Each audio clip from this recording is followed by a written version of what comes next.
जब से बीएसपी में जुड़े हैं, उन्होंने पूरी ईमानदारी निष्ठा से वफादारी के साथ अपनी जिम्मेवारी की। उन्होंने कभी बीएसपी को धोखा नहीं दिया और इतना ही नहीं, उन्होंने बीएसपी में रहकर अपने क्षेत्र का भी ध्यान रखा, समाज का भी ध्यान रखा और ऐसे डेडिकेटेड हमारी पार्टी के विधायक उनकी लंबी बीमारी के कारण कल जो उनकी डेथ हुई है, मृत्यु हुई है, ये समाचार सुनकर मुझे बड़ा और इस दुख की घड़ी में मैं उनके पूरे परिवार के साथ हूँ, उनके रिश्ते नातों के साथ हूँ और खास तौर से अभी वो तो जिंदा नहीं है। मेरा तो यही कहना है श्री उमर शंकर सिंह जी के परिवार के लोगों को, आपने जब तक बीएसपी में आप जिंदा रहे हैं, आपने ईमानदारी का अपना परिचय दिया है।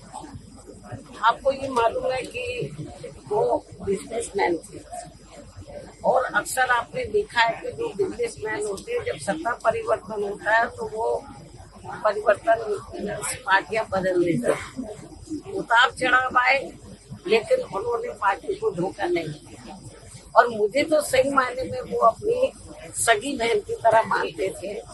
ये महीने में शायद रक्षाबंधन की है, तो मेरे ख्याल हमेशा रक्षाबंधन पे मैं लखनऊ में रही हूँ या दिल्ली में रही हूँ, तो मुझसे उन्होंने राखी बंधवाई।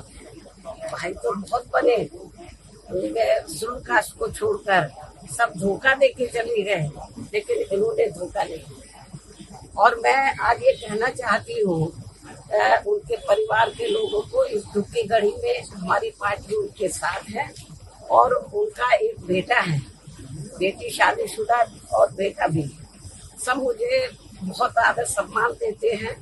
तो मैं इस मौके पर पूरे परिवार को यह आश्वासन देना चाहती हूँ, यदि परिवार चाहेगा तो उनके बेटे को मैं राजनीति में आगे बढ़ावा दूंगी, उनके स्थान पर उनको पूरा महत्व दूंगी। हालांकि ये मौका ऐसा कहने का नहीं है, लेकिन फिर भी मैं उनको जो है, उनके परिवार को ये दुख की घड़ी में राजनीति में वो काफी सक्रिय रहे हैं, समाज में लोगों की बहुत सेवा करते रहे हैं। तो मैं परिवार चाहेगा तो उनके बेटे को मैं राजनीति में आगे करूंगी। और जहाँ तक उनकी विधानसभा का सवाल है, रसड़ा जो विधानसभा बलिया में, मेरे ख्याल जब भी उन्होंने चुनाव लड़ा बीएसपी से, हमेशा उन्होंने चुनाव जीता है और क्षेत्र की जनता का पूरा ध्यान रखा है। पूरे क्षेत्र में वो हर सुख की घड़ी में वहाँ की जनता के साथ रहे और हमेशा उन्होंने हर मामले में वहाँ की जनता का पूरा ध्यान रखा है। और मुझे लगता है उनकी विधानसभा के क्षेत्र के लोग भी चाहेंगे कि अब वो नहीं रहे हैं, उनके बेटे को बढ़ावा दिया जाए। मैं पूरा जैसा परिवार चाहेगा उसके हिसाब से मैं उनको पूरा बढ़ावा दूंगी और उनका पूरा साथ दूंगी। मुझे मालूम है कि महिलाएं अंदर बहुत दुखी हैं, उनकी बेटी, उनका बेटा, उनके मतलब रिश्ते नाते सब दुखी हैं। और जब कल मुझे ये सूचना मिली तो मैं भी काफी दुखी थी। बीच में मैं एक बार देखने के लिए भी आई थी, तबीयत ज्यादा ठीक नहीं थी, लेकिन वो इतना मुझे मानते थे अपनी रियल सिस्टर की तरह कि एक बार उनको लगा कि बहन जी को बहुत दिन हो गया देखे हुए, मुझे मिलना चाहिए।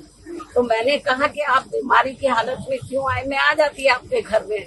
वो मेरे घर पर मिलने के लिए, बीमारी की हालत में भी बोलते कि नहीं, मैं आई थी इधर मिलने के लिए, उनसे मिली थी, लेकिन उनको लगा कि नहीं बहन जी की याद आ रही है, आप बता देते मैं आ जाती। तो इसलिए मैं आपको ये बताना चाहती हूँ कि हमारी पार्टी को बड़ी क्षति हुई है, मतलब बहुत नुकसान हुआ है और क्षेत्र की जनता को भी। तो इस मौके पर हम हमारी पार्टी पूरे परिवार के साथ खड़ी है और पूरे परिवार का पूरा ध्यान रखें। अगर आप ये खबर फेसबुक पर देख रहे हैं तो वीडियो को लाइक करके पेज को फॉलो करें। इसके अलावा अगर आप इस खबर से यूट्यूब के जरिए जुड़े हैं तो चैनल को सब्सक्राइब करके बेल आइकन दबाना बिल्कुल ना भूलें। नमस्कार।